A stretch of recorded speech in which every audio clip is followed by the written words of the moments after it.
Hey guys, my name is Jason, and this isn't clickbait or inaccurate in any way. My Blue Yeti broke a few weeks ago, and I'm sad.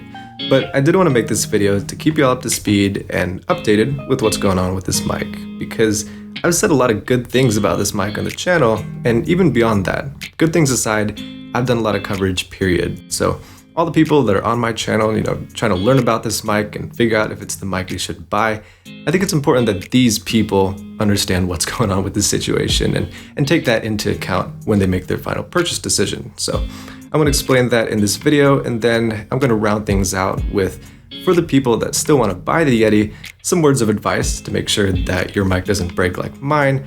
And then for the people that are maybe put over the fence, don't want to get the Yeti, I got some alternatives for y'all that are very similar when it comes to price and features. So without any further ado, let's just get right into the video.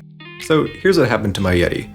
Overall, the design of this mic is solid and dense and everything you could hope for at the price, except for the USB port. See, if you look at the B-roll right now, you'll see that as you rotate the Yeti forward, it puts a bit of stress on the cable connection, nothing crazy. But if you push the mic back too much, the cable will actually hit the stand, and it acts as a lever applying force to bend the cable. That's ultimately what happened to my Yeti.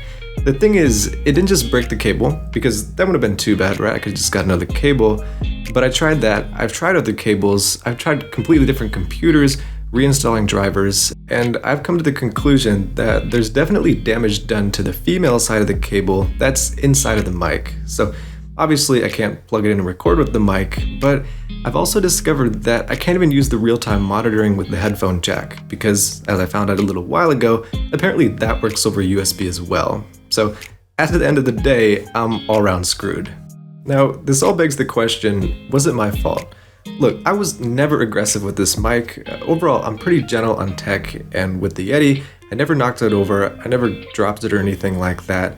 See, the thing is that when you use anything on a regular basis, like this mic with an adjustable stand, eventually just due to normal and regular use, you're going to bend the mic out of its comfort zone. And the thing is with the Yeti, those screws that actually hold the mic and keep it in its position on the stand, they just kind of loosen by themselves, and so ever so often they'll loosen themselves to the point that the Yeti just flops forward and puts stress on that cable, which again is just not really a good design for just regular use. And I noticed at first that actually just the cable was bent. It would still work, connect and record. It was a little bit unreliable because sometimes the signal would drop out because I assumed the connection would break.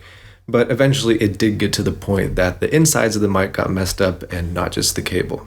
It's kind of a sucky situation because I really like this mic, and I'd much rather be sitting here doing one of those 6-month update videos instead of having to tell y'all that my mic broke, but that I can't control the situation. So I guess the moral of the story now is, am I going to take back every good thing that I said about this mic? The answer is no, because the value for money and the audio quality that I praised still exists when the mic works, but I do have to subtract significant points because the mic just broke during regular usage. Not to mention that the Yeti's $130 on Amazon, which is $30 above where it's supposed to be, and so that's just another factor that may push people away from the Yeti that were considering it a minute ago. But for the people that do want to go ahead and get the Yeti, and I said I would address this at the beginning of this video, I'd recommend two things. First of all, that of course you be really careful with the mic, be super gentle with it, and as much as you can, don't put any stress on the USB port, because that's the vulnerability of the Blue Yeti's design. And my second piece of advice is that you look into buying a shock mount, because what buying a shock mount essentially does is just take away the risk of having a stand that can act like a lever to put stress on the cable, and there's essentially no chance of you screwing up the cable once you get rid of that stand. So those are my words of advice for if you still get the Yeti. And of course, I'm sure there's a lot of you out there that maybe got put over the fence due to this, or maybe it's the price. Either way, I got some alternatives for y'all, and let's just run through those real quick. There's the Toner Q9, which is currently really cheap on Amazon, $59 plus a 20% off code, bringing it all the way down to $47, so that's definitely promising. I mean, I gave this guy a positive review at $70, so it's an even better deal now, and of course I encourage you to check out my full review for more info. I've also heard good things about the Marantz MPM 2000U from Vocalist recently. It's a bit over $160, so that's 30 more than the Yeti right now, but I'd maybe push you towards this if you're on the fence with the Yeti and possibly spending a bit more for better sound quality. There's also the Fiffin K690. Fiffin, or Fiffine, I'm not really sure how to pronounce it, kind of like Toner, focuses on the budget mic market, and they've stood out for that. And this mic is $85 right now after a sweet 30% off deal they got going.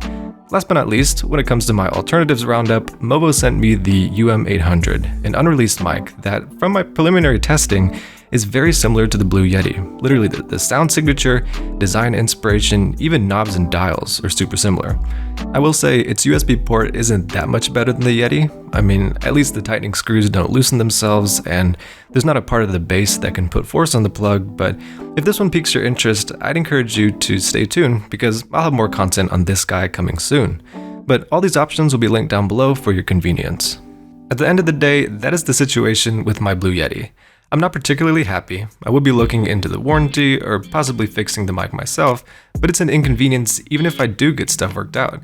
I just thought I needed to explain to y'all what happened with my relatively new mic because, again, it's been featured a lot in my videos.